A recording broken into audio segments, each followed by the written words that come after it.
Hello friends, வாங்க இஞ்சி சட்னி செய்யலாம். அதுக்கு கடாயில் எண்ணெய் ஊற்றிருக்கேன். இஞ்சியை கட் பண்ணிக்கோங்க. ஒரு 12 பீசஸ் போதும்.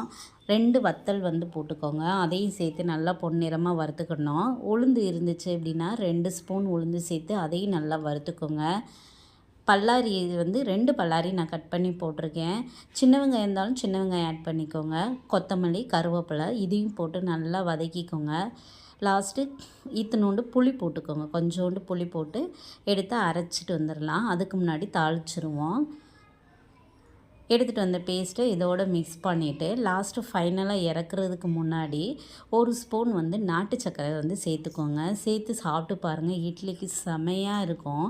இன்னும் சாப்பிடணும்னு சொல்லும். அந்த அளவுக்கு சூப்பராக இந்த சட்னி இருக்கும். இதை ட்ரை பண்ணி பாருங்கள். பிடிச்சிருந்துச்சுன்னா சேனலை லைக் பண்ணுங்கள், சப்ஸ்கிரைப் பண்ணுங்கள், ஃபார்வர்ட் பண்ணுங்கள்.